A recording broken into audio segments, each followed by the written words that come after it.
Karen Reid. What is she? Karen Reid was accused of the murder of her boyfriend, Boston police officer John O'Keefe. She was accused of hitting him with her SUV and leaving him to die.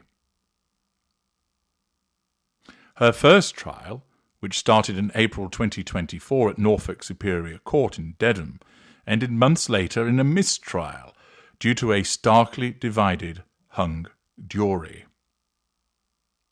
Her second trial began on April 1st, 2025.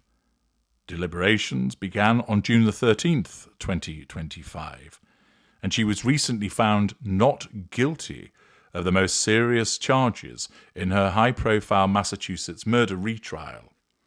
In their fourth day of deliberations, juries acquitted Reid of second-degree murder and manslaughter in the death of her boyfriend. She was convicted of driving under the influence of alcohol. This outcome has divided people, and it provides us with an excellent opportunity to consider her behaviour, to make a determination as to what she is. Let us begin by looking at the timeline of events. On January the 29th, 2022, shortly after midnight, Karen Reid, John O'Keefe, and a group of friends went to the Waterfall Bar and Grill in Canton.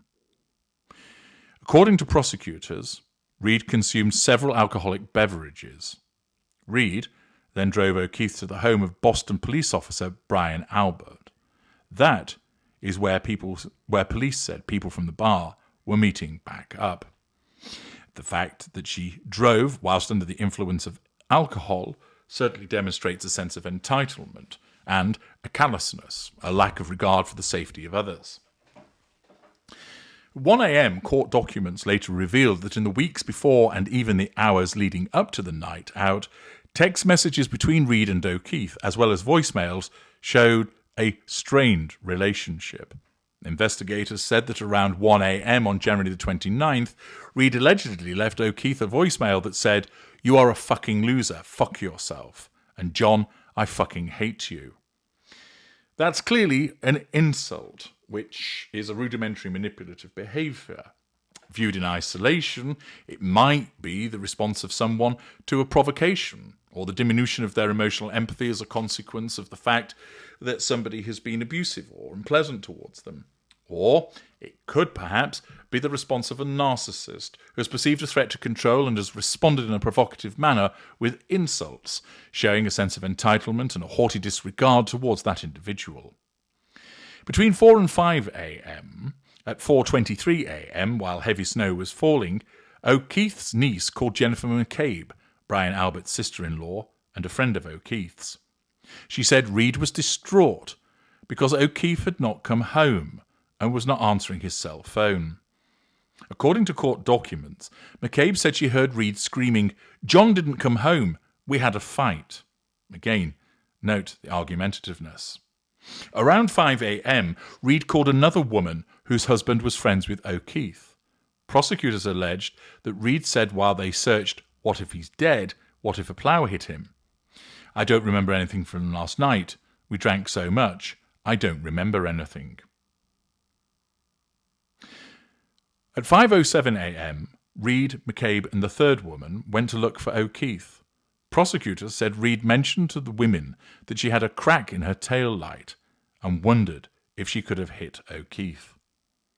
At 5:07 a.m., a surveillance camera at O'Keefe's house showed Reid's SUV coming extremely close to O'Keefe's SUV in the driveway. Prosecutors say no tail light pieces were found in the driveway. Reid's defence argued the vehicle did strike the SUV, breaking the tail light and providing an explanation for damage to the SUV. Around 6 a.m., Reid sees O'Keefe lying in the snow outside Brian Albert's home. An emergency responder said that while hysterical and inconsolable, Reid repeatedly says, "I hit him, I hit him." The defence argued that one of the first responding officers from Canton Police gave false and deceptive testimony to the grand jury that would later indict Reid.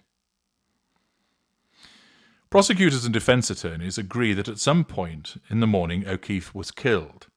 Someone Googled Hoss, sick, long to dying cold. The sides disagree on when the search was made. Prosecutors say the search happened at 6:23 a.m. and 6:24 a.m. after O'Keefe's body was found.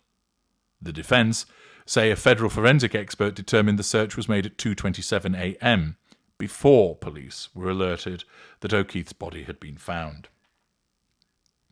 On January the 29th, 2022, police say they found a broken cocktail glass and pieces of taillight at the scene. A forensic toxicologist estimated that Reed's blood alcohol content would have been around 0.13 to 0.29 around 12:45 a.m., which is more than the legal limit. On January the 31st, 2022, an autopsy is completed on O'Keefe. Prosecutors said the medical examiner ruled the cause of death was blunt impact injuries to the head and hypothermia. They say the medical examiner did not find any obvious signs of an altercation or a fight. On the 2nd of February 2022, Reed was arrested and appears in Stoughton District Court for the first time, pleading not guilty to manslaughter, motor vehicle homicide, and leaving the scene of a motor vehicle collision causing death. This might have been because she was innocent, or this might have been the initial denial of a narcissist to a threat to control. On the 10th of June 2022, a Norfolk County grand jury indicts Karen Reed on charges of second-degree murder, manslaughter while operating under the influence of alcohol, and leaving the scene of personal injury and death. Reed is arraigned on the new charges in O'Keefe's death. She pleaded not guilty in Norfolk Superior Court in Dedham and was ordered held on $100,000 bail. Reed made bail and was released. May the 3rd, 2023, defence attorneys Alan Jackson and David Yannetti alleged that O'Keefe was involved in a fight inside Brian Albert's home. They claim O'Keefe was beaten and his body was later dumped outside. Jackson and Yannetti focused on wounds to O'Keefe's arms, which they said showed he was attacked by Albert's dog during the fight. This is not just fishing, Jackson said during the May 3rd hearing. We've got a fish on the hook. We just need the court to help us to reel it in.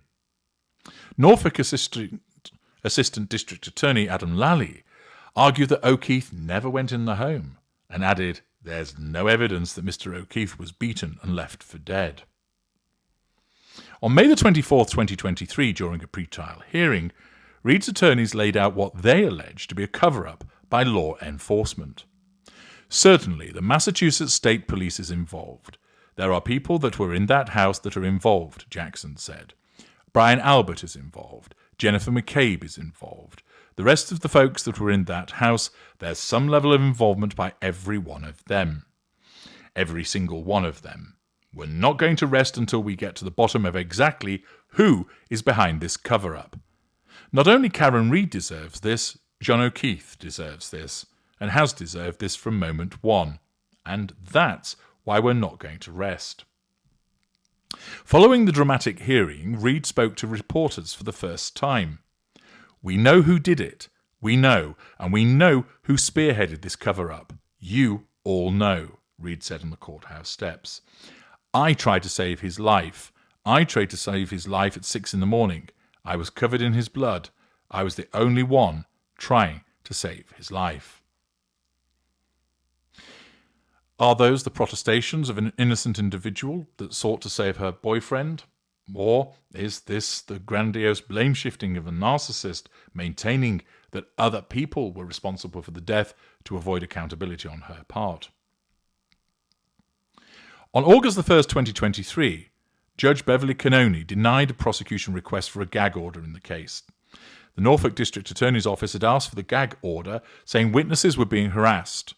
Yannetti countered by saying it was prosecutors who are controlling the narrative. On the 25th of August 2023, Norfolk County District Attorney Michael Morrissey released a video statement slamming what he called absolutely baseless harassment of witnesses in the case. "Conspiracy theories are not evidence," Morrissey said. The idea that multiple police departments, EMTs, fire personnel, the medical examiner, and the prosecuting agency are joined in or taken in by a vast conspiracy should be seen for what it is. Completely contrary to the evidence and a desperate attempt to reassign guilt. Was this observation correct? Was this an instance of the paranoia of a narcissist suggesting that there's some form of conspiracy involving multiple agencies in a desperate attempt to avoid accountability? Or is the individual simply telling the truth? On October the 11th, 2023, Aidan Kearney, the blogger who operates the site Turtle Boy News, was arrested on charges of witness intimidation related to the Karen Read case. Kearney had been covering the case for months, often recording himself confronting witnesses. His defense attorney told the judge that Kearney was exercising his First Amendment right. On December the 26th, 2023, a judge revoked Kearney's bail amid new assault and battery charges. Kearney allegedly went to his ex-girlfriend's home, demanded to see her phone, then shoved her during a confrontation. Kearney remained in jail for nearly 2 months, but was later released on personal recognizance. On February the 22nd, 2024, in court filings, prosecutors said that they had DNA evidence recovered from a broken tail light that implicates Read in O'Keefe's death. They said the tail light is the same material from Read's SUV and that the DNA matched O'Keefe's. They also said that broken tail light material was found on O'Keefe's clothing. 12th of March 2024, Read's defense team said that a federal investigation into the case led to an FBI expert concluding that evidence does not support the theory that O'Keefe died after being hit by an SUV. The damage on the car was inconsistent with having made contact with John O'Keefe's body. In other words, the car did not hit him, and he was not hit by the car. Prosecutors disagreed. March the 13th, 2024, in a brief statement, Massachusetts State Police said they'd opened an internal investigation into a potential violation of department policy by Trooper Michael Proctor, who was the lead investigator in the case. Police did not say what prompted the investigation, but said he remains on full duty. Read's defense attorneys said the federal investigation showed Proctor hid personal ties to people involved in the case. In a statement, Proctor's attorney, Michael DiStefano, denied any wrongdoing. Trooper Proctor has been fully cooperative in responding to the investigations conducted by the U.S. Attorney's Office and the Massachusetts State Police Internal Affairs Unit, DiStefano said. To be clear, Trooper Proctor remains steadfast in the integrity of the work he performed investigating the death of Mr. John O'Keefe. To the extent that Trooper Proctor's personal text messages are alluded to in court proceedings regarding Miss Read, he respectfully submits that the objective investigative steps he and members of this unit took are in no way undermined by the content of the personal messages. 26th of March 2024, Judge Cannoni denied a defence motion to dismiss the case. Cannoni said she was denying the motion due to extensive evidence supporting the indictments. April the 12th, 2024, during the final pre-trial hearing in the case, Cannoni heard 30 different motions on which she had to rule, listening to arguments from both sides on many of them. Among them was an argument by Read's attorneys that they should be able to make a third-party culprit defence during the trial. They say Brian Albert, Colin Albert and Brian Higgins, all of whom were present at the party John O'Keefe was at the night he died, could have killed O'Keefe. Again, is this an innocent individual pointing out the truth of what had occurred, or blame-shifting? And might it be the blame-shifting of a narcissist? Prosecutor Lally called this a fanciful story and told the judge there's actually no evidence. 16th of April 2024, Karen Read's second-degree murder trial began with jury selection. A total of 4 jurors were added on the first day. April the 17th, jury selection continued for a second day, with 7 more jurors added. April 17th, 2024, a third day of jury selection wrapped with a full jury seated. April 2024, April the 24th, 2024, a jury was seated on the 5th day of jury selection over the course of more than a week. April 29th, 2024, opening statements and testimony got underway with the first witnesses called. John O'Keefe's brother Paul and his wife Erin were the first two on the stand. Canton Police Officer Steve Saraf also began his testimony. Prosecutors showed video from Saraf's dashboard camera as he arrived on scene. 30th of April 2024, a Canton paramedic who treated John O'Keefe the day he died testified that he heard a woman saying, "I hit him, I hit him." Reed's defence team argued that the man's testimony has changed over time. 2nd of May 2024, 4 paramedics and firefighters testified about what they heard Reed say the morning O'Keefe's body was found. 6th of May 2024, jurors heard the 911 calls from the day O'Keefe's body was found. Police who responded to the scene testified as well on the 5th day of testimony. May the 7th, 2024, several Canton police officers testified about their handling of the crime scene. Among them was Sergeant Michael Lank, who Reed's defence team argued had personal connections to the home where John O'Keefe's body was found in 2022. May 10th, 2024, there was a pause in the trial as Judge Cannoni heard arguments about whether Aidan Kearney, who publishes as Turtle Boy for his site TB Daily News, should be allowed in the courtroom. He was facing charges of witness intimidation involving people in the Reed case. The judge ruled that Kearney must leave the courtroom when certain witnesses take the stand. Also that day, retired Boston police officer Brian Albert took the stand. He owned the home where O'Keefe's body was found. He testified that O'Keefe and Reed never entered his home the night of the incident. May 14th, a woman who was at Brian Albert's Fairview Road home the night O'Keefe died said she saw a black blob in the lawn as she was leaving. The defence called it a made-up story. May 15th, Ali McCabe, a prosecution witness, broke down in tears on the stand describing harassment in the case. Colin Albert, who the defence claims could have been involved in the fight that killed O'Keefe, was also called as a witness. May 16th, Colin Albert finishes his testimony with cross-examination that focused on what defence attorneys claim is a history of violent behaviour. May 17th, Jennifer McCabe, a key witness in the case, took the stand. She was with Reed the morning O'Keefe's body was found. McCabe testified that Reed asked her to Google how long it would take someone to die in the cold. Defence attorneys argue the search actually happened before O'Keefe's body was found. Court ended for the day before Reed's attorneys began to cross-examine McCabe. May 21st, Jennifer McCabe was back on the stand, this time for several hours of contentious cross-examination by Alan Jackson. This day marked the first time Kearney's Turtle Boy site had been directly referenced. Jennifer McCabe said defence attorney Alan Jackson had put the information out on social media, but Jackson said he had not. "I'm sorry, Turtle Boy did," the witness responded. Earlier in the day, Jennifer McCabe referred to Kearney as some named blogger that I think the defence is very familiar with. May 24, Bureau of Alcohol, Tobacco, Firearms and Explosives agent Brian Higgins was on the stand. Prosecutors presented flirty text messages he and Reed shared in the weeks leading up to O'Keefe's death. Innocent flirtation? Or is this the behaviour of an individual that sees herself as entitled to flirt with somebody who is not her boyfriend whilst in a relationship? Defence attorneys have said that Higgins is one of the 3 men they claim could have been responsible for killing O'Keefe during a fight. May 28th, Higgins completed his testimony. Other witnesses were called, including O'Keefe's niece and nephew. They testified about a strained relationship between Reed and O'Keefe.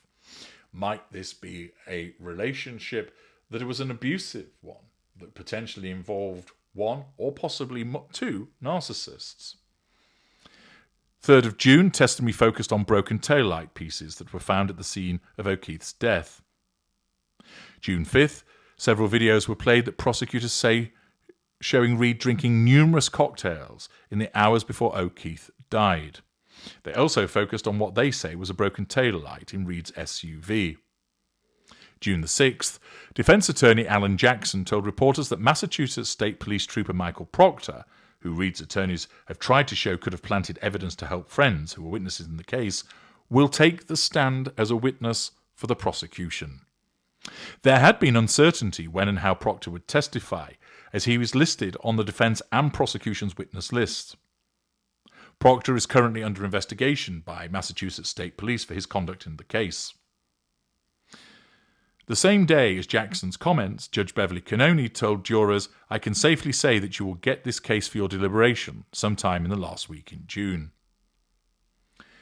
10th of June, Cannoni heard arguments from both sides without the jury present about the prosecution's motion to exclude testimony from a witness who was expected to testify that scratches on Keefe's arm were consistent with injuries from a dog attack. Trooper Proctor also took the stand that day, reading derogatory text messages he sent to friends and colleagues about Reed while investigating the case. June 12th, Proctor completed tense cross-examination and stepped down from the witness stand. During his testimony, Proctor was grilled over a text message he sent about Reed saying, "Hopefully she kills herself." June 14th, testimony focused on Reed's SUV travelling in reverse the night of O'Keefe's death, as well as the time of when Jennifer McCabe searched on Google how long it would take a person to die in the cold. 20th of June, prosecutors played angry voicemails that Reed left for O'Keefe not long after prosecutors say she hit and killed him. Is this demonstrative, perhaps, of ignited fury? June 21st, the prosecution rested its case. Defence attorneys began calling witnesses. June 24th, defence rested its case after calling its final 3 witnesses. June 25th, the attorneys presented closing arguments and jurors began deliberating. June 26th, day 2 of juror deliberations ended without a verdict after 7 hours. While jurors deliberated, Reed's attorneys questioned the verdict slip, leading to a tense moment with Judge Beverly Cannoni. June 28th, jurors sent a note to Judge Cannoni telling her they are deadlocked. The judge responded that she did not believe they had deliberated long enough and asked them to continue trying to reach a verdict. July 1st, the jury sent another note to Judge Cannoni for a second time telling her that they are unable to reach a unanimous verdict. The jury said they are deeply divided, and Cannoni asked them to return for one final round of deliberations. Later in the day, a mistrial was declared due to the hung jury. Hours after the mistrial was declared, Massachusetts State Police announced that Trooper Michael Proctor, the lead investigator in the case, has been relieved of duty. July the 8th, Reed's defence attorneys filed a motion to dismiss for 2 charges. In the filing, they claimed the jury unanimously agreed that Reed was not guilty on those accounts, while being deadlocked on a 3rd charge. July 8th, Michael Proctor was suspended without pay following a duty hearing. July the 9th, the Board of Selectmen announced that Canton Police Officer Kevin Albert was put on leave relating to Proctor's testimony during the trial. July 10th, in a new court filing, Reed's attorneys say another juror told them there was a unanimous agreement that Reed was not guilty on 2 counts. July 12th, prosecutors fired back at the defence's attempt to get 2 of the 3 charges against Reed dismissed, saying she consented to the mistrial. July 18th, an unnamed juror in the case said in a court filing that they fear for their safety. It's unclear where this fear, however, is coming from. It is not stated where this supposed intimidation is being generated from. July 22nd, an anonymous juror tells WBZ-TV that the jury didn't know how to communicate to the judge that they'd unanimously agreed to acquit Reed of 2 charges. Judge Cannoni sets a new trial date for January 27th, 2025. August 9th, the case returned to court for a dismissal hearing, as the defence tried to convince the judge to throw out 2 charges against Reed. Judge Beverly Cannoni took arguments under consideration, but did not make a ruling. August the 23rd, Judge Cannoni rejects Karen Reed's attempt to get 2 of the charges against her dismissed. Reed's attorneys plan to appeal. September the 11th, Karen Reed's legal team files an appeal to the Massachusetts Supreme Judicial Court. September the 12th, Canton Police Officer Kevin Albert, the brother of Brian Albert, is back on the job after being placed on leave during the trial. September the 23rd, discipline was announced for 2 people connected to the Karen Reed investigation. Canton Police Detective Kevin Albert was suspended without pay for 3 8-hour shifts. An investigation found that the detective, whose brother Brian Albert owned the home where John O'Keefe's body was found, behaved in a way that was unbecoming of a police officer and violated department policies about alcohol consumption or possession on the job. October the 18th, prosecutors seek phone records from Karen Reid's father.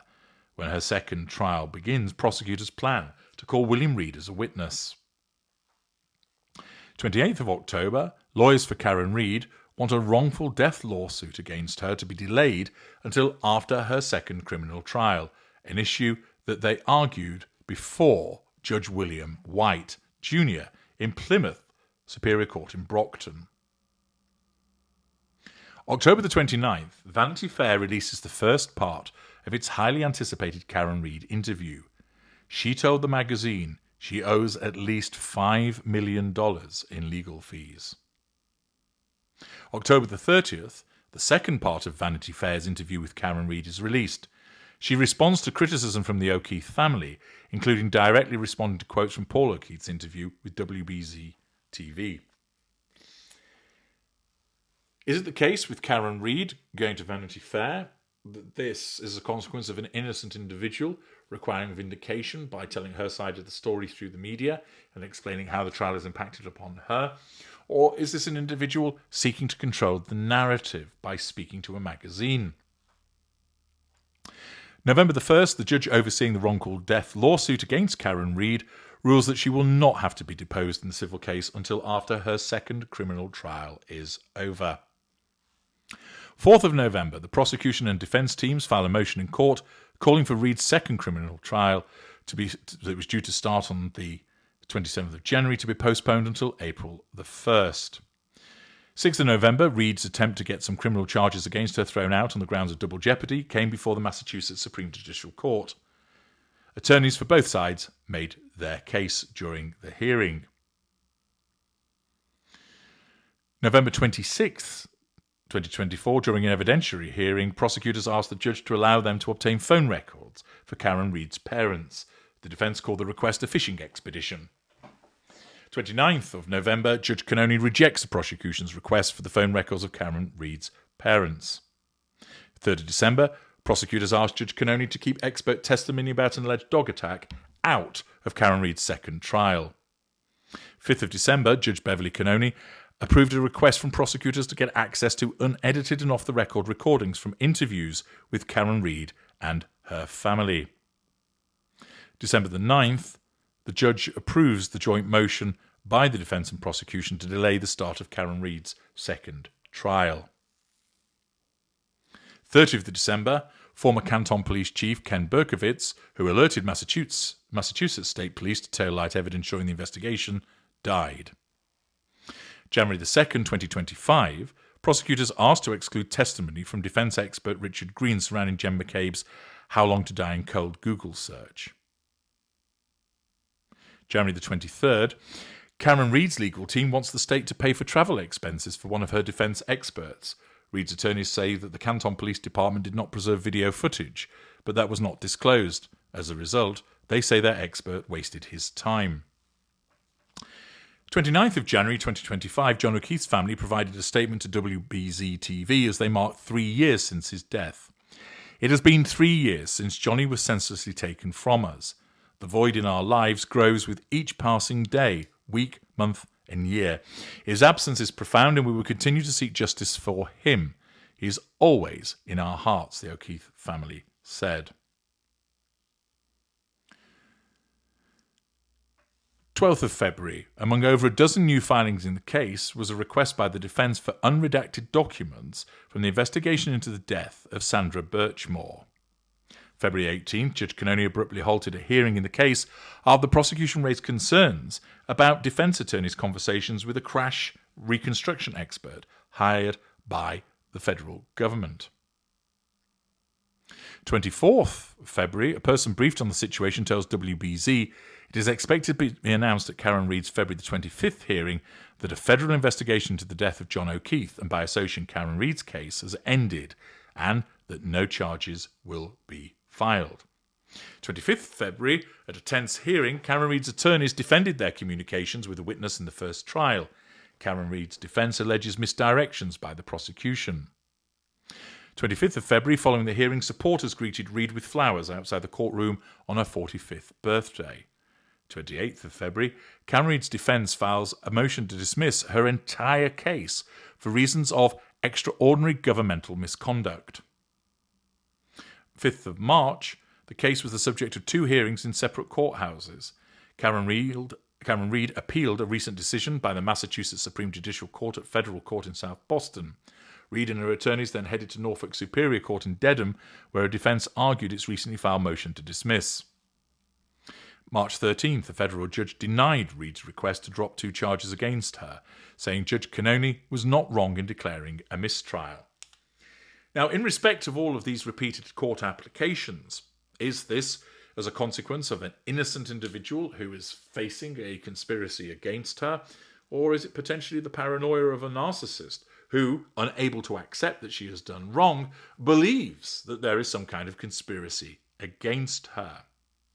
Remember, it is common for a narcissist, as a consequence of the way that their narcissism operates, to not only deny that they've done anything wrong, but to honestly believe that they have been set up, that they have been framed.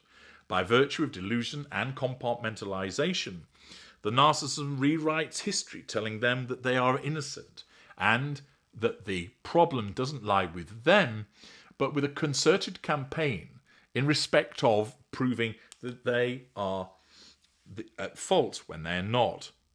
This is why many narcissists accuse people of using flying monkeys against them, and why I would encourage you to obtain from the Knowledge Vault the truth about flying monkeys to help you understand more about the mindset of the narcissist, who is completely incapable of being able to accept that they are at fault because they are blinded by the narcissism, and instead what they then face is the narcissism telling them they are innocent, they are not at fault, it must be somebody else's fault, they are conspiring against them, they are looking to cause a problem in respect of them. March 20th, for the first time, Reid and Aidan Kearney, the blogger who writes under the name Turtle Boy, appeared during a hearing together. Prosecutors are seeking messages between the two, which Reid and her attorneys object to. 21st of March, Karen Reid's attorneys ask a federal judge to delay the start of her next trial after the request was rejected the day before by Judge Beverly Cannoni. The federal judge denied Reid's request. It's also noteworthy that often narcissists, as an attempt to assert control and nullify threat to control, will seek adjournments, continuances, and seek to delay the provision of material, information, documentation, the start of trials. March 24th, prosecutors are seeking messages between Karen Reid and her defence attorney, David Yannetti, in the days following O'Keefe's death. March 25th, as expected, Judge Beverly Cannoni rejected the request for text messages between Reid and Yannetti during the final pre-trial hearing. March 25th, Judge Cannoni denied Karen Reid's motion to dismiss the entire case against her, setting the stage for her second high-profile trial to get underway.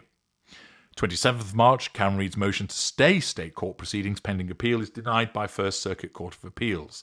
The court affirmed the lower federal court's decision. March 31st, the defence will not be allowed to blame Colin Albert for John O'Keefe's death, Judge Beverly Cannoni ruled. 1st of April 2025, Karen Reid's second trial officially got underway with jury selection. 7th of April, Karen Reid is asking the US Supreme Court to delay her state trial while they decide if they will take up her appeal. 9th of April, Justice Ketanji Brown Jackson of the US Supreme Court denied Karen Reid's request to pause her trial. The Supreme Court will review whether to take the case on the 25th of April. April 13th, a federal judge ruled against Reid's supporters who wanted to be able to protest closer to the courthouse ahead of her second trial, saying the buffer zone does not violate their constitutional rights. April 16th, the final motion hearing before the start of the trial was held. Arguments were heard over topics that included federal ARCCA witnesses. Aidan Turtleboy Kearney also said, through his attorney, that he would plead the Fifth Amendment if called as a witness, and prosecutors agreed not to call him. 22nd of April, attorneys gave opening statements. First two witnesses were also called. April 23rd, John O'Keefe's mother, Peggy O'Keefe, took the stand. It was the first time she'd spoken out publicly since her son's death.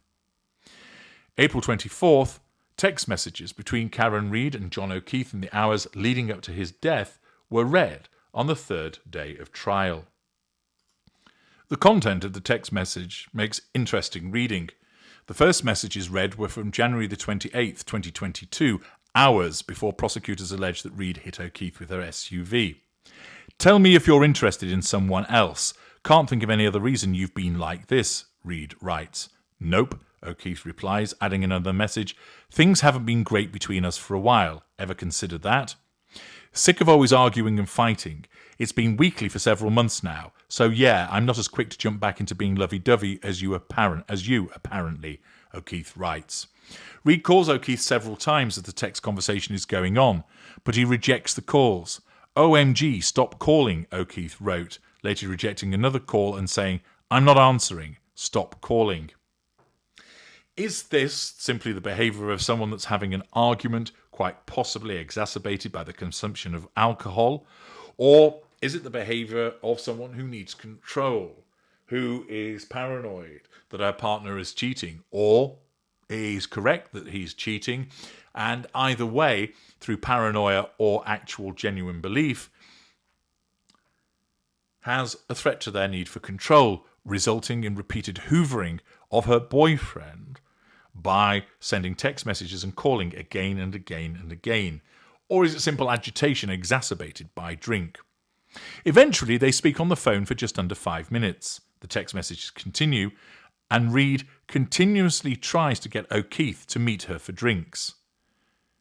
"You're like jonesing to drink, so go," O'Keefe said in the afternoon. "Was hoping after this morning you'd be interested in smoothing things over with me," Read said around 6:30 p.m. Just after 7:15 p.m, O'Keefe says he and his friend Mike Camerano are headed out and asks if she plans to join them. They settle on heading to C.F. McCarthy's in Canton.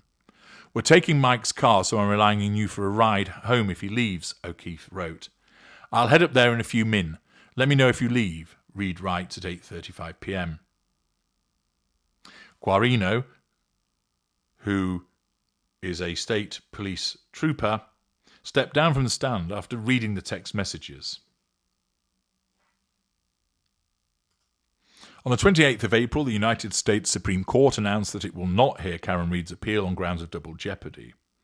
28th of April, a half-day of witness testimony focused on Jen McCabe's How Long to Die in Cold Google search and John O'Keefe's movements the night of his death. The defence crash reconstruction experts were then questioned without the jury present. 29th of April, key witness Jen McCabe began her testimony. McCabe explained that O'Keefe was a very good friend of hers, that she could call for anything. McCabe got to the Waterfall Bar and Grill in Canton around 9 p.m. on January the 28th, 2022, eating and drinking with members of her family. She said the group was joined a short time later by Brian Albert and Brian Higgins, two men who Read's attorneys planned to say, as part of their third-party culprit defence, could be responsible for O'Keefe's death. Read and O'Keefe later joined the group at Waterfall.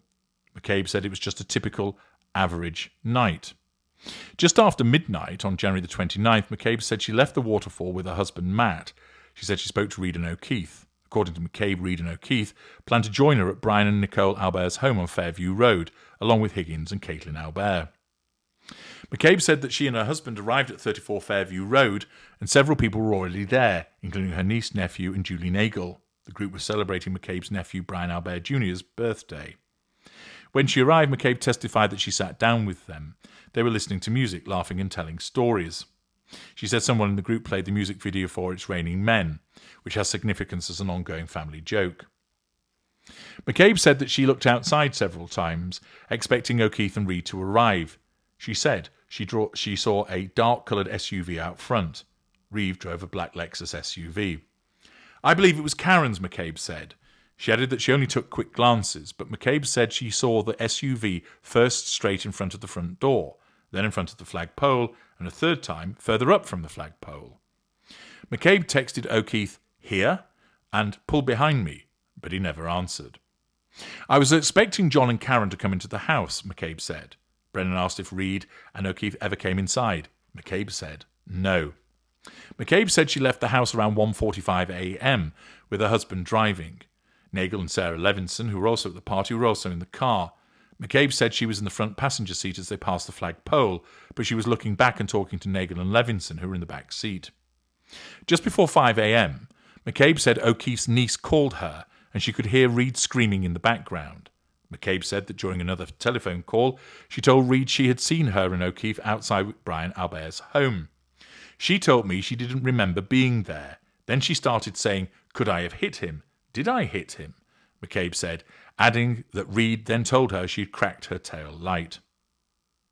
McCabe, Kerry Roberts and Reed met at O'Keefe's house, then left from there together to search for O'Keefe. Roberts was driving. McCabe was in the front passenger seat and Reed was in the back seat. According to McCabe, at one point in the driveway of O'Keefe's home, Reed pointed out the broken tail light to her and Roberts. McCabe said Roberts pointed out a piece that was sticking out and was worried someone would catch their coat on it. Ms. Reed was pretty adamant that we went to Fairview first, McCabe said. McCabe's testimony, she recalled the morning that she, Reed and Kerry Roberts found O'Keefe's body in the snow outside the home. McCabe said that as the women pulled up at the home, she looked towards the area of the flagpole, but she couldn't see anything due to the snowfall. When she got closer, McCabe said she saw Roberts removing the snow from O'Keefe's face. "I was frozen. I was shocked. I couldn't believe it was him lying there," McCabe said. Outside court, Reed said no comment when asked if she noticed a change in McCabe's demeanour compared to the first trial.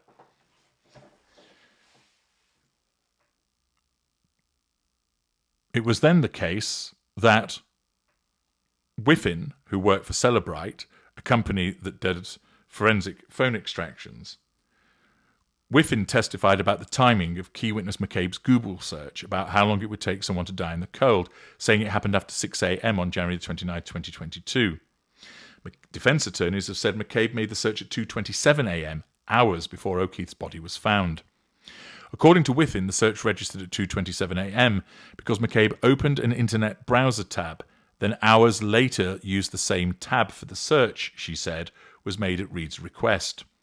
On cross-examination, Alessi said that during the first trial, one of the tools Celebrite used did show 2:27 a.m. as the time McCabe searched how long to die in the cold, but it was later deleted. Alessi said that a Celebrite competitor found the same and still has it in its record, while Celebrite removed this time stamp. It was changed due to the research I did, and it was verified by the forensic team, Whiffin said.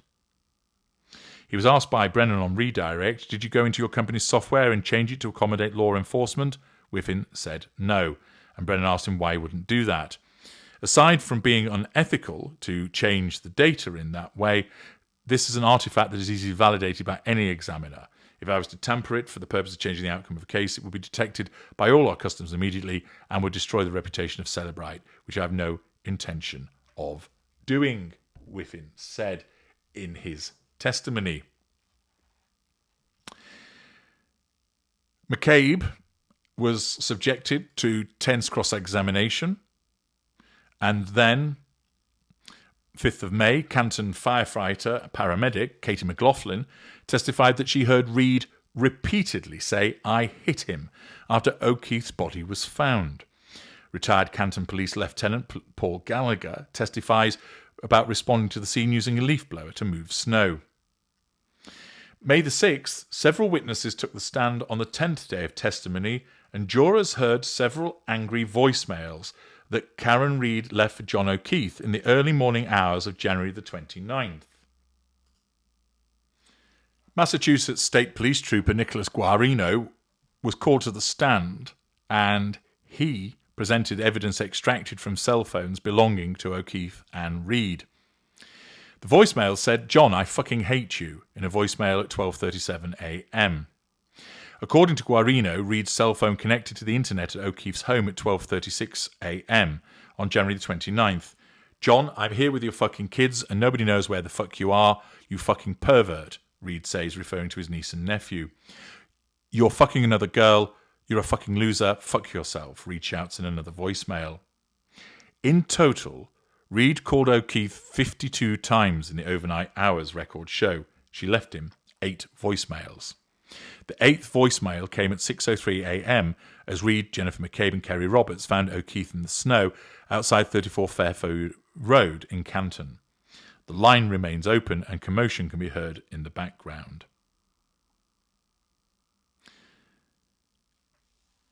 The fact is that this succession of voicemail messages and calls might be as a consequence of an individual being worried about the whereabouts of her partner, or it might be as a consequence of a nullification of threat to control posed by the absence of the individual, who is the intimate partner primary source, or could also be the behaviour of an individual that is seeking to set up some kind of suggestion that she didn't know where he was when she actually did, and it was perverting the course of justice. Either way, the fact that an individual made 52 calls in the course of a few hours is clearly excessive. It might be that this is an aberration as a consequence of an external stressor, namely concern and worry about the absence of an individual, or it might be representative of the response to a potential threat to control in relation to where the individual might be. Thereafter, there were further witnesses that then appeared in respect of reading text messages that had taken place between Reed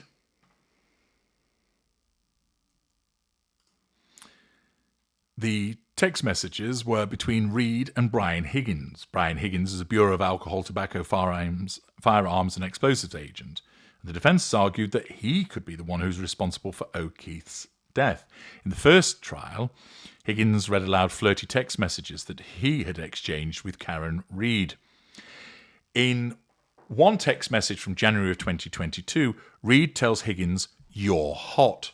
Bear in mind she's in a relationship with O'Keefe at this juncture. Now, of course, there's a world apart from a flirtatious text message and murdering somebody. But nevertheless, the fact that she was engaging in flirtatious behaviour with someone whilst in a relationship with another person tends to support her sense of entitlement and shows a lack of boundary recognition. Higgins responds, "Are you serious or messing with me?" "No, I'm serious," Reed says. In another message, Reed texts Higgins, "Come over to my house." Higgins later tells Reed he assumed you were happy with the situation. She replies, "I was, but things have deteriorated." Higgins then asks if Reed was breaking up with her boyfriend or staying together. "I don't know. He hooked up with another girl on vacation," Reed said. "I'm very close to his niece. It's a very fucked up relationship." The state of Reed's relationship with O'Keefe came up repeatedly in the court hearing, with Reed saying, "John and I have had lots of ups and downs." This is potentially indicative of the tempestuous nature of a relationship that involves at least one narcissist. Then Reed says O'Keefe showed her a ring video of her with Higgins and accused them of hooking up. Higgins and Reed had shared a kiss a couple of weeks before O'Keefe died. "This is an act of infidelity. You legit planted one on me," Higgins said. On January the 19th, 2022, the texts indicate that Reed went to Higgins' house in West Roxbury. The last text read out was Reed telling Higgins John died. The witness was asked how he would characterise the texts between Reed and Higgins, and he stated his opinion that it was an angry girlfriend trying to set up a hookup to hurt her boyfriend. Was this the case that he had been messing around, and this had resulted in a diminution of emotional empathy for Karen Reid, so she retaliated by flirting and kissing another man? Or was it the case that her boyfriend had been with somebody else and that threatened her need for control, resulting in her triangulating him with another man, cheating and engaging in flirtatious exchanges?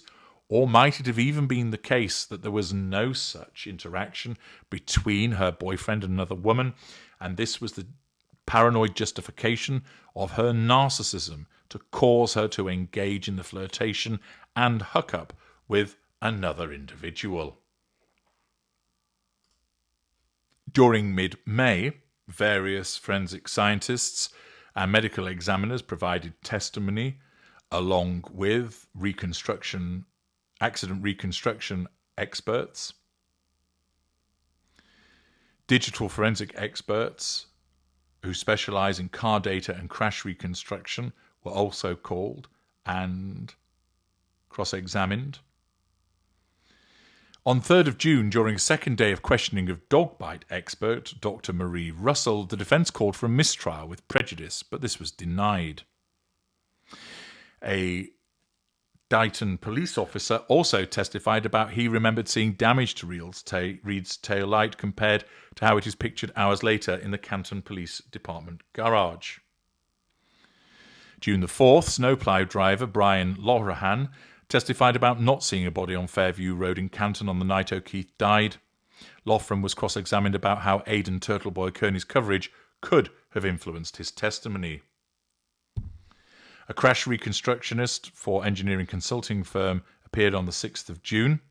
June the 9th, the defence requested a mistrial and it was denied. Attorneys had accused the prosecution of a stunt when Hank Brennan asked Wolfe about holes in O'Keefe's sweatshirt and if they could have been caused by a fall backwards. Brennan later admitted he made a mistake, and the judge later gave jurors an instruction that the holes were caused by a criminologist. On June 11th, Karen Reid's defence rested its case, and on June the 12th it was the final hearing before closing arguments was held, as attorneys and the judge met without jurors present. The defence said it would not be pursuing a third-party culprit argument against Brian Albert and Brian Higgins, but would be focusing on the lack of a police investigation into Higgins. June the 13th, both sides presented dramatically different closing arguments. As one would expect, the position of defence and prosecution was entirely different. The defence attorney stated that there was no collision in the death of John O'Keefe. He stated, "This case was corrupted from the start. It was corrupted by a legal investigator whose misconduct infected every single part of this case from the top to the bottom," which is him alluding to fired Massachusetts State Police Trooper Michael Proctor, who led the initial investigation in the case. Proctor did not testify in the trial. If the Massachusetts State Police can't trust him, how can you trust him? With this investigation, with your verdict, and with Karen Reid's life, Jackson said. The lead investigator in a murder trial was never called to testify. Think about that. That should stop you in your tracks. Wouldn't you want to hear from Michael Proctor? Wouldn't you want to hear from the lead investigator in the case? Their investigator was corrupted from the start by bias and personal loyalties. Not a single medical expert called by the defence or called by the Commonwealth has testified that John was hit by a car. Not one. Think about the irony. Not one. It's not just significant, it's literally the most important point in the entire trial. Remember Mr. Brennan, the prosecutor's opening statement. He made some promises to you. He said this case is about the data. They've had 3.5 years to get this right. The Commonwealth has had this case for 3.5 years to get it right. And he explained there was plenty of evidence that O'Keefe died in a fight. He stated there was no evidence that John O'Keefe was hit by a car. This is a central fact in the case. The only fact that matters is literally uncontested by every medical expert. Uncontested, undisputed. There is no evidence that John was hit by a car. None. How much more reasonable doubt could there be? You have a man lying dead in the yard, and here are the undisputed facts that those officers were confronted with. Black eyes. Obviously, black eyes are consistent with a fight. Bloody nose. Also consistent with a fight. Bleeding from the face. Consistent with a physical altercation. A cut over the right eye. Consistent with a punch. No coat in the freezing cold. Not dressed for outside. Dressed for inside, and one shoe on. I wonder where the other shoe could be. I don't know. Maybe in the house 30 feet away. And then you find a broken and shattered drinking glass next to him. The type of glass you might find, I don't know, let me think about this, in a kitchen, in a house 30 feet away. He told the jury that investigators never searched the house and that prosecutors failed to prove Reed was driving drunk that night. Asked for testimony that Reed said, "I hit him," when she found O'Keefe the next morning, Jackson said that she said, "Could I have hit him? Did I hit him? It wasn't a confession. It was confusion." "We're after the truth in this courtroom. You're entitled to it. Demand it," Jackson said. "Let your voice be heard, not in whispers, but in truth. Let the community feel through your verdict that justice cannot be bent and that it will not be buried. Find Karen guilty, not guilty, not guilty, not guilty." Prosecutor Hank Brennan addressed the jury, saying twice about Reed, she was drunk, she hit him, then she left him to die. Now, the government doesn't have to prove that she was drunk. It's either she's over the legal limit or she had enough alcohol to affect her ability to operate a motor vehicle safely. You will know she was far beyond the legal limit. After the retrograde analysis, almost 2 to 3 times the legal limit.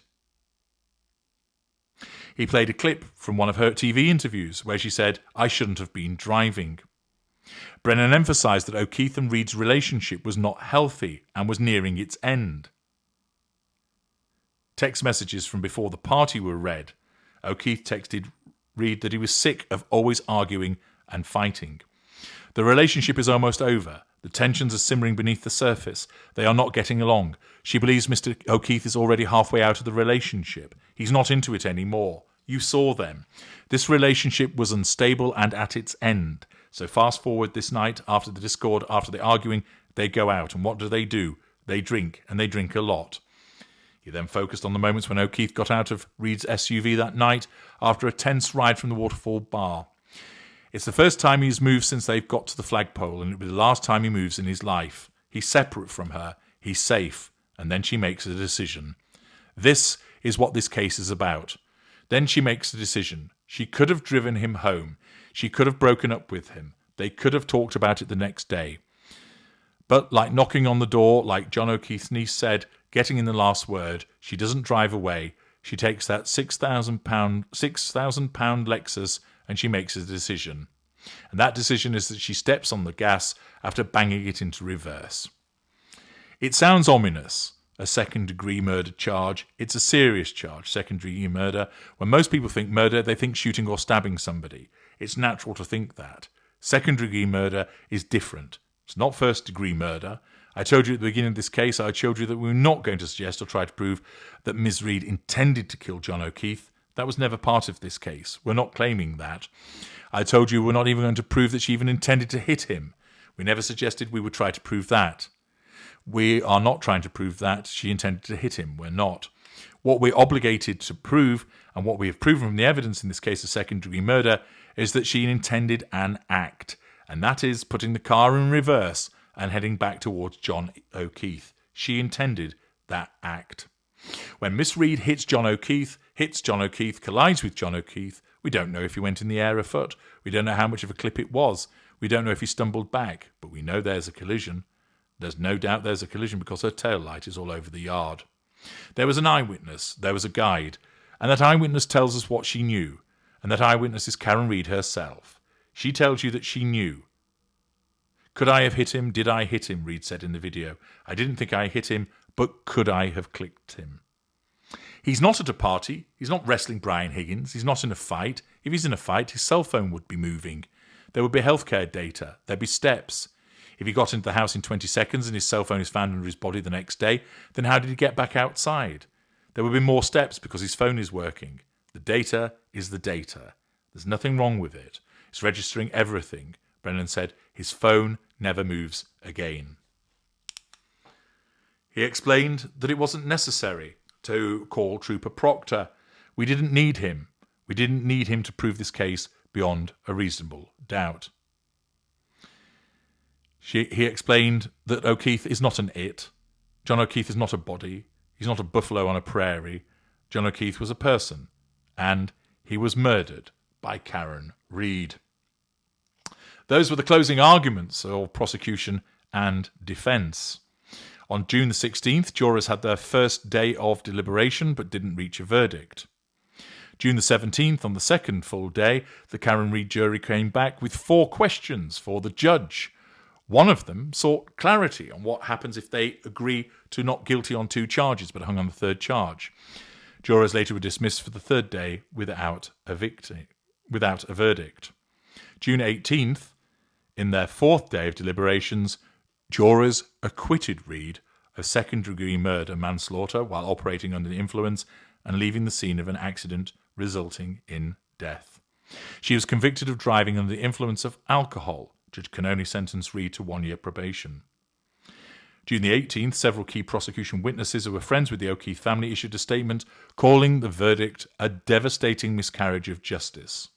June 19th, Massachusetts State Police Colonel Jeffrey Noble said in a statement that in the aftermath of the Karen Reid case, the department will continue to work on improvements in oversight and accountability. June the 19th, District Attorney Michael Morrissey issued a statement saying to WZ-TV only, "The jury has spoken." June 23rd, Special Prosecutor Hank Brennan issues his first statement since the trial ended. He stated he was disappointed in the verdict and condemned witness abuse. Now, I've taken a considerable amount of time to go through all of that material to help you understand some of the issues that were part of this trial, and also to provide you with information that helps us understand more about the personality of Karen Reid. There are many people that support her and believe that she's the victim of an attempt to frame her. Similarly, there are many people that believe that she did kill O'Keefe and has been wrongly acquitted. There has been a polarised reaction which reflects the high profile and contentious nature of this case. Hundreds of Karen Reid supporters, many wearing pink, her favourite colour, and carrying Free Karen Reid signs, erupted in cheers outside Norfolk Superior Court in Dedham on June the 18th when the not guilty verdict was announced. The crowd chanted "Karen is free" and fired pink confetti cannons, with some supporters using the American Sign Language gesture for "I love you," which Reid and her legal team reciprocated. Reid's family expressed profound relief. Her brother, Nathan Reid, told WCVB that the verdict was the greatest possible news for their aging parents. Supporters who had raised over $1 million for her legal fund saw the acquittal as validation of their belief in her innocence and claims of a police cover-up. On platforms like X, supporters and figures like @Dr. Turtleboy celebrated the verdict, emphasising Reid's factual innocence and criticising the prosecution's case as flawed or rigged. Some viewed the acquittal as triumph over a corrupt system. Those close to John O'Keefe, including his family and friends, called the verdict a devastating miscarriage of justice. A statement from the Albert, McCabe and Roberts families, who were linked to the case, mourned O'Keefe and condemned the lies and conspiracy theories spread by Reid's defence and media. Some ex-users labelled the acquittal a travesty, arguing that it was bought with money, spin and lies despite overwhelming evidence. They felt the truth was overshadowed by privilege and manipulation. Both supporters and critics agreed the police investigation was deeply flawed. Legal experts, such as Northeastern University professor Daniel Medwed, noted the defence effectively poked holes in the prosecution's case, generating reasonable doubt due to issues like unethical conduct by lead investigator Michael Proctor, who was fired for sending offensive texts about Reid. Criminal defence attorney Eric Faddis called the acquittal a black eye for the government, citing a sloppy investigation that raised questions about evidence integrity. Analysts like former litigator Lisa Bonner credited the defence's vigorous cross-examination and focus on police misconduct for the acquittal. Jurors who spoke out highlighted the investigation's shortcomings, with some citing mishandled evidence, for example, blood samples in red Solo cups and mislabelled bags. Canton Select Board Chair John McCourt acknowledged the town was deeply affected by the case. noting the verdict brought relief to some but raised questions for others. The case's media coverage, amplified by TikTok, Reddit, for instance, the Justice for Karen Reid subreddit with nearly 20,000 members, documentaries and podcasts, fueled public fascination. Experts like Eric Schiffer noted the case's dopamine triggers, small-town cops, alleged cover-up, influencer sleuths, drove its viral appeal. Despite the acquittal, no one has been held accountable for O'Keefe's death, prompting Reid's attorney, David Yannetti, to suggest somebody's still out there. The defence claims of a cover-up, though not fully argued in court due to strategic limitations, continue to spark debate. Reid still faces a civil lawsuit over Keith's death, indicating her legal battles are not over. Cameron Reid's acquittal elicited ecstatic support from her followers, who saw it as justice against a flawed system, while O'Keefe's allies and some observers decried it as a failure of accountability. Legal experts largely attributed the outcome to a weak prosecution case marred by investigative missteps. But the case's unresolved questions and cultural impact continue to fuel debate and discussion. So I provided you with this detailed background in case you're not familiar with the case, or by virtue of a recap for those of you that may have been following and may well have formed your own views as to what you believe the outcome ought to have been. You may believe the acquittal is correct. You may believe that the acquittal amounts to a miscarriage of justice. Well, where does this all leave Karen Reid? She has been acquitted. It may well be the case that she is an innocent individual. After all, that is what the jury has found. She could be a non-narcissist that has been the victim of a conspiracy. Alternatively, she could be a narcissist that has similarly been the victim of a conspiracy, or she might be a narcissist who has managed to manipulate the situation, and there was no conspiracy, her narcissism causing her to maintain that that was the case, in order to bring about her acquittal. It is the case that she could be entirely innocent whilst also being a narcissist, or she could be someone that's simply narcissistic, a normal, or even empathic. Having heard much of the progress of the case and key aspects of it, we consider whether she is an empath, a normal, narcissistic, or a narcissist. The fact is that with regard to her professional career, she was born around 1979 and is a financial analyst and adjunct professor at Bentley University. She holds a master's degree in finance and has worked as an equity analyst with a decade-long tenure at Fidelity Investments and as a chartered financial analyst instructor. Her professional roles indicate competence in high-stakes analytical environments requiring technical expertise and teaching skills. Naturally, her career was overshadowed by her 2022 arrest, and this led to her suspension from Bentley University pending the trial's outcome. Now, there's no evidence that Reid's ever exaggerated her professional achievements. Her roles at Fidelity and Bentley align with her qualifications. There's no inflation of credentials. Her teaching and CFA instruction roles suggest the desire to share expertise, but there's no reports of her wanting excessive attention, for instance, fuel, in professional settings. There's no professional controversies, for instance, mistreating colleagues. None of that's documented, unlike the interpersonal allegations in her personal life, which I will come to. Her ability to maintain long-term employment at Fidelity suggests functional workplace relationships. But as you know, with some narcissists, they are able to do so, maintaining functional workplace relationships whilst other aspects of their behaviour are problematic, particularly in relation to familial and intimate relationships.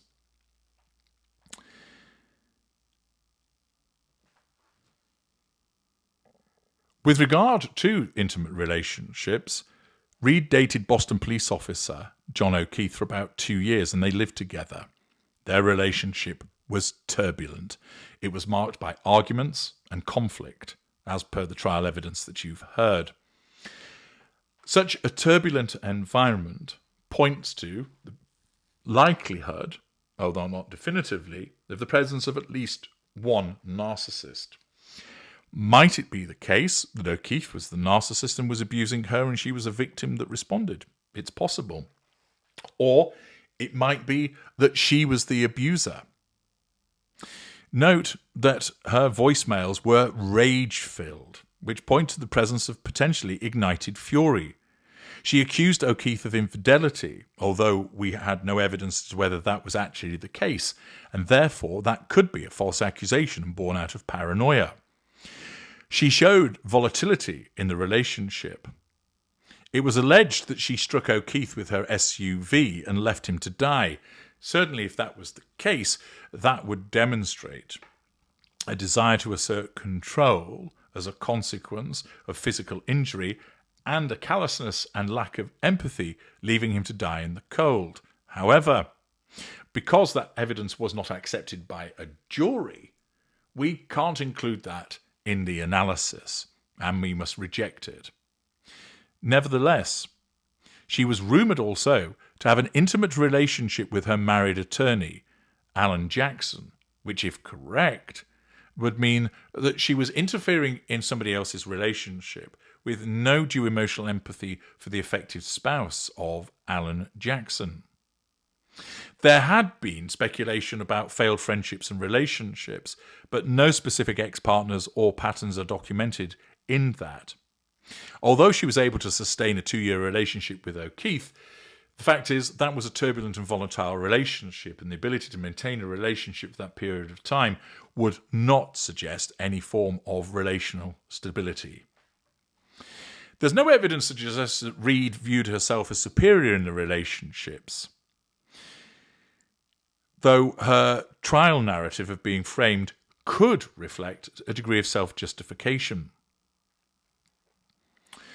Reed's relationship with O'Keefe, who was a respected officer, could be seen as bolstering self-esteem, and it might be the case that she sought his status for validation.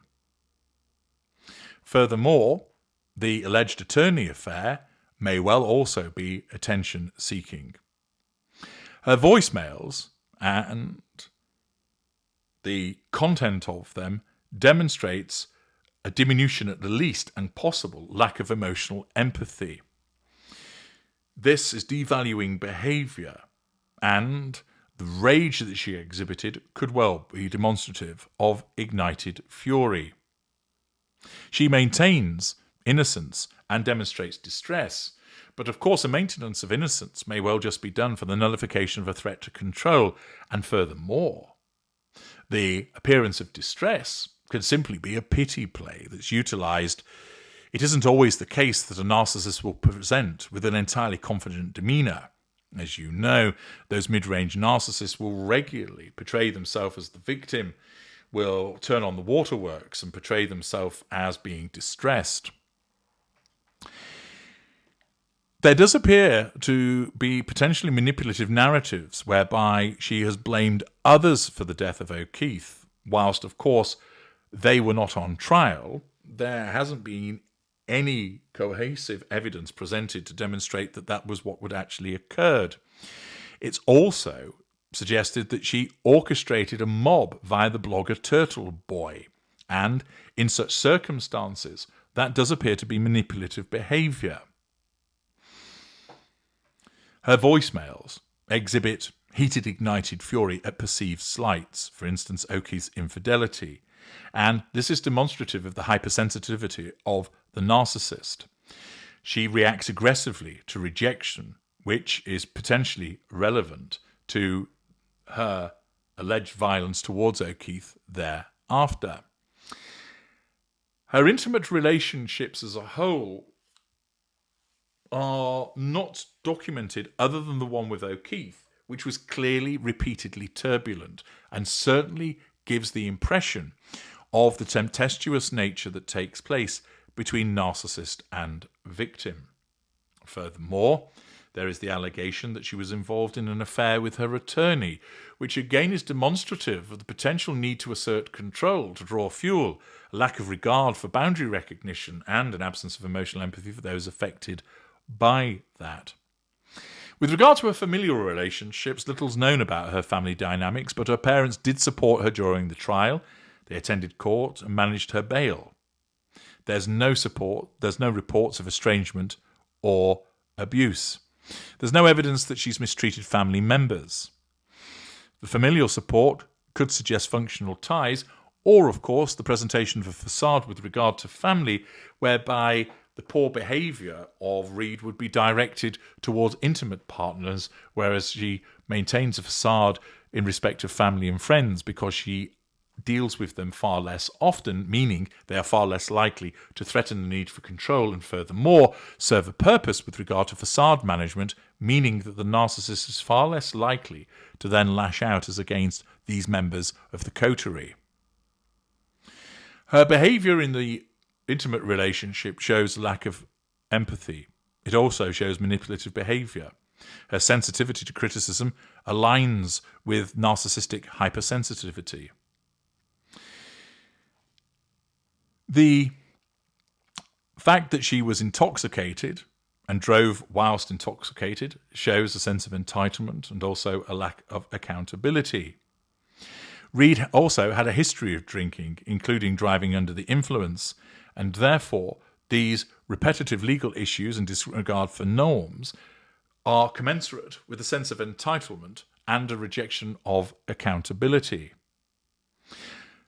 Her rage and reckless driving also fit with an absence of accountability. Reed's association with Turtle Boy, who harassed O'Keefe's family and witnesses, is seen as manipulative, whereby Turtle Boy could potentially be utilised as a lieutenant. Her defence denies orchestrating harassment, claiming that Turtle Boy acted independently.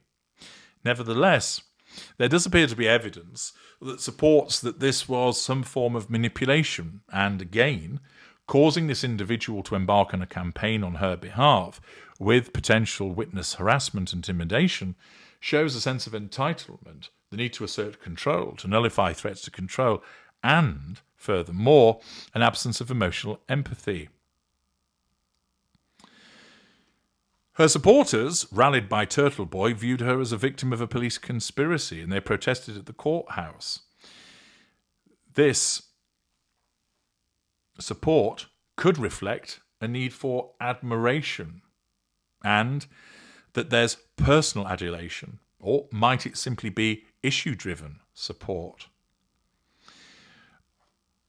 There have been instances of her shifting the narrative, blaming others, and as a consequence of that, this would accord with a lack of accountability and a revision of history.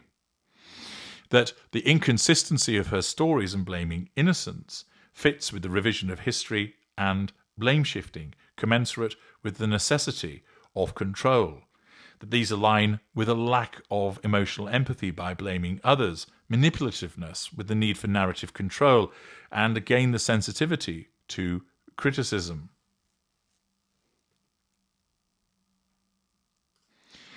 It doesn't appear to be the case that Reed exhibits much in the way of grandiosity. She doesn't exaggerate her importance or achievements.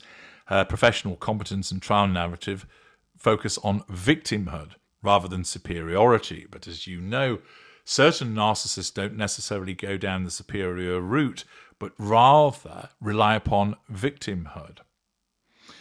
Her courthouse supporters and the Turtle Boy campaign could reflect the necessity of fuel. Her media interviews also may well be indicative of the need for validation and fuel. Lack of emotional empathy. There is the alleged violence against O'Keefe, but she's been acquitted of that. But the harassment of the family suggests a disregard for their well-being, and the behaviours of having an affair and also the way that she treated O'Keefe in the relationship also support a repeated absence of emotional empathy. She faced repeated accusations of blaming others, orchestrating harassment, shifting narratives, all of which align with manipulation. Her rage-filled voicemails and trial behaviour, for instance, rudeness to the judge, all suggest a hypersensitivity to threats to control, that she perceives particular threats and acts in a haughty and dismissive fashion. It's evident that ultimately, as a consequence of the behaviours that were exhibited throughout her trial, the behaviours that evidence has been provided in relation to, that Karen Read is an individual that acts with a sense of entitlement, that she issues orders, that she expects other people to respond to her needs and to anticipate them. She's demonstrated repeatedly an absence of emotional empathy with regard to the way that she had treated O'Keefe. But I exclude from this the allegation of her murdering him and leaving him to die in the cold, because that was not accepted by the jury. But irrespective of that, the content of her voicemails and text messages suggests an individual that was rendering false accusations, exhibiting insulting comments, flirtation with another police officer, a federal agent rather, the suggestion of an affair with her attorney, all point to an absence of emotional empathy for other people.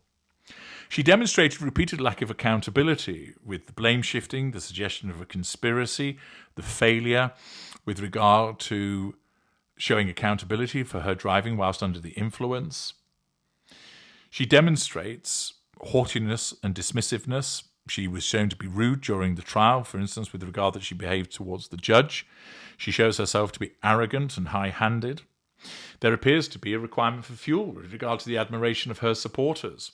There's various manipulations demonstrated in order to nullify the threat to control and to maintain control. That she engaged in insult, smearing, triangulation by object, triangulation by person. That there was intimidation, deflection, denial, provocation, projection. And therefore, irrespective of the outcome, which it may well be the case that she is innocent and did not kill John O'Keefe, irrespective of that, the evidence that has accumulated in this instance supports the finding that Karen Read is in fact a narcissist, an individual who has an innate need for control, that responds to threats to control with heated, ignited fury, who behaves in an entitled fashion, exhibits a lack of accountability, an absence of emotional empathy, a pattern of manipulative behaviours, various aspects of the narcissistic dynamic, an absence of boundary recognition, and ultimately behaves in a way which is commensurate with the finding of a narcissist. I'm H.G. Tudor. Thank you for listening.